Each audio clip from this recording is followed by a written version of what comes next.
U.S. carrier strike group, South China Sea, 8 Chinese warships closing in. This is developing now. It's 2:14 p.m. local time. USS Ronald Reagan CVN-76 conducts freedom of navigation operations, 90,000 tons, nuclear-powered, 80 aircraft aboard, 6,000 sailors, America's forward presence in Indo-Pacific. The carrier isn't alone. 3 guided missile destroyers, 1 cruiser, 2 fast attack submarines below. Complete carrier strike group formation, moving through international waters, legal operations, routine patrol. Then Chinese vessels appear on radar. At 2:31 p.m., first contacts detected multiple surface combatants, bearing down from 3 directions. They're not passing by, they're converging, deliberate intercept course. Navy Alert monitors this situation in real time, breaking updates as they happen. This is unprecedented scale. By 3 p.m., identification confirmed. 8 People's Liberation Army Navy warships, Type 055 destroyers, China's most advanced surface combatants, 12,000 tons each, vertical launch systems packed with anti-ship missiles. These aren't patrol boats, these are capital ships. The Chinese formation establishes perimeter around American carrier group. 12 nautical miles separation, just outside territorial waters limit, but uncomfortably close for naval operations. USS Ronald Reagan maintains course, speed unchanged, no deviation, flight operations continue, FA-18 Super Hornets, launch and recover. Normal carrier rhythm. America doesn't flinch. Should the carrier group have altered course? Comment Y or N. Chinese destroyers match American speed and heading. They're pacing the formation, shadowing every movement. This isn't casual monitoring. This is coordinated encirclement. At 4:17 p.m., Chinese vessels tighten formation. Distance reduces to 9 nautical miles, closer than standard naval practice. International law allows this, but maritime custom says maintain safe separation. China ignores custom. Update: Pentagon aware of situation. Indo-Pacific Command tracking closely. No immediate statement issued, but 5th Fleet assets repositioning. Backup available if needed. The Ronald Reagan's air wing goes on heightened alert. Additional fighters armed and ready on deck. E-2D Hawkeye airborne early warning aircraft maintains constant surveillance. Nothing moves without American awareness. Chinese radar systems active. Fire control radars sweeping American vessels. Not weapons lock, not yet, but preparation.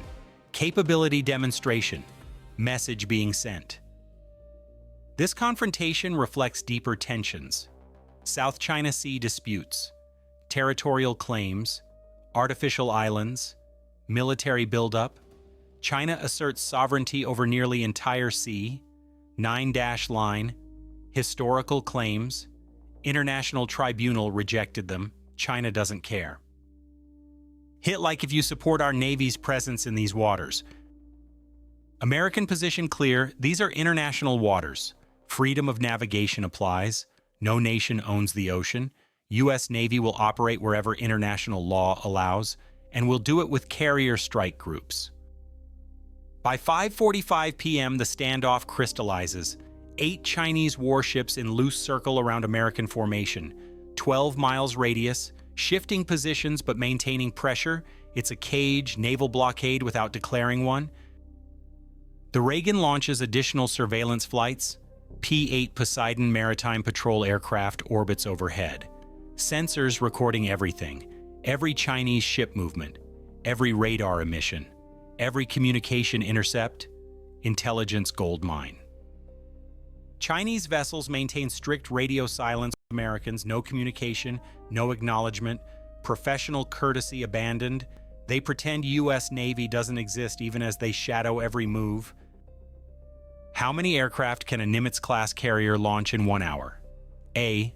20 aircraft. B. 40 aircraft. C. 60 aircraft. Navy alert sources confirm this represents largest Chinese naval presence ever deployed against American carrier. Coordinated, planned, escalation of gray zone warfare, not combat, but not peace either. 6 hours into standoff, sun setting, night operations begin, more dangerous, collision risk increases, navigation lights required, but tensions don't dim with daylight.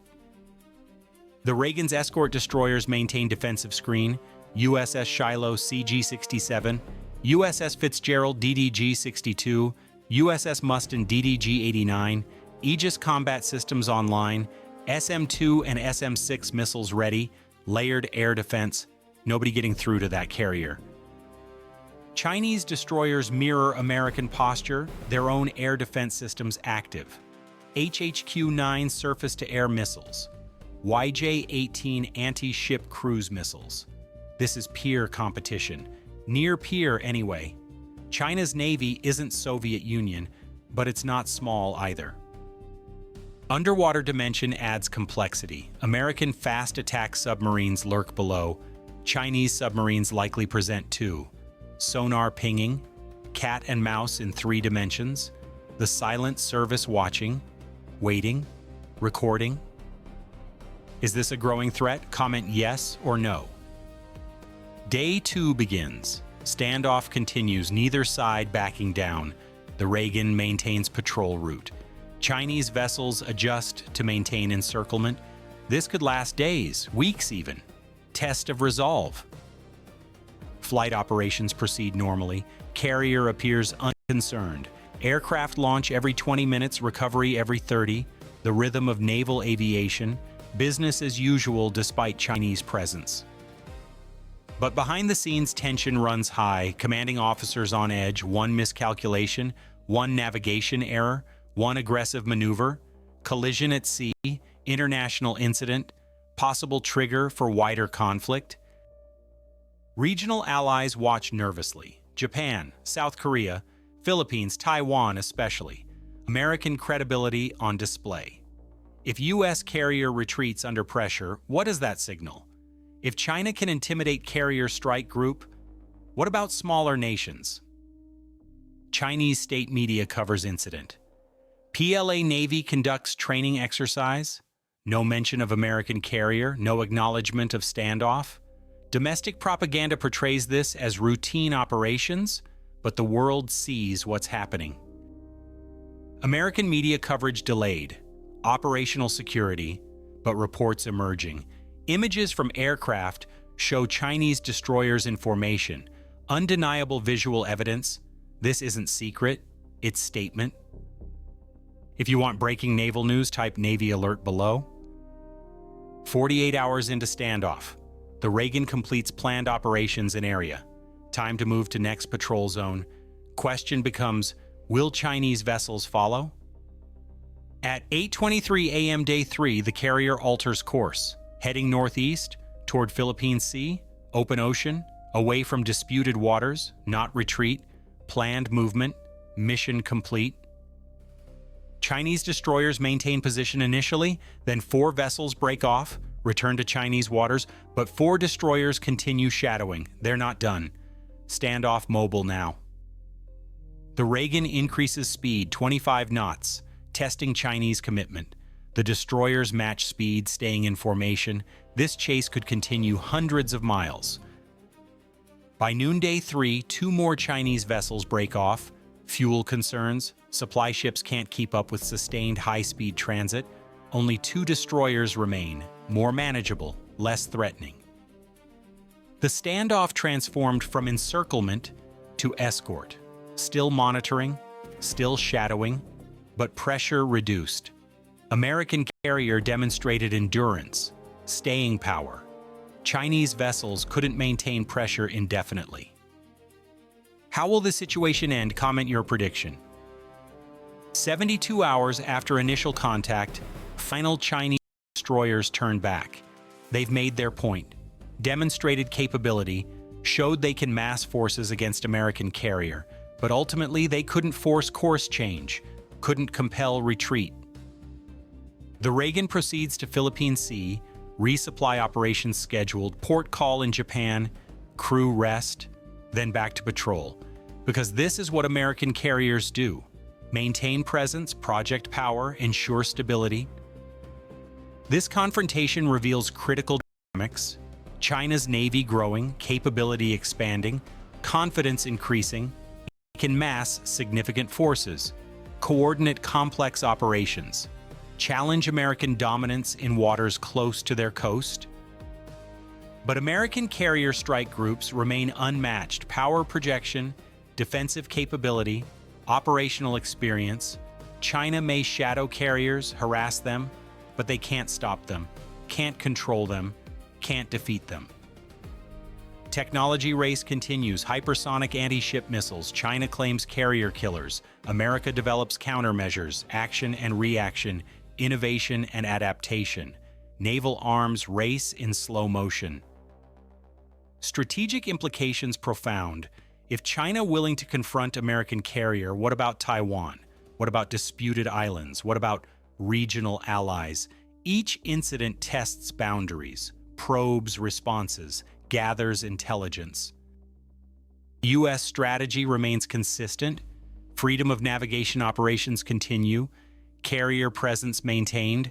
Alliances strengthened. Message clear. Indo-Pacific stays open. No Chinese veto over international waters. But avoiding escalation requires discipline, professional seamanship, clear communication, rules of engagement that prevent accidents. One collision, one weapons discharge, everything changes.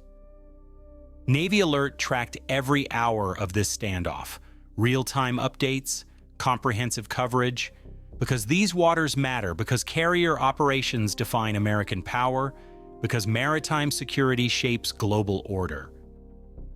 Future incidents guaranteed. South China Sea remains contested. Chinese ambitions won't diminish. American resolve won't waver. Carrier strike groups will return.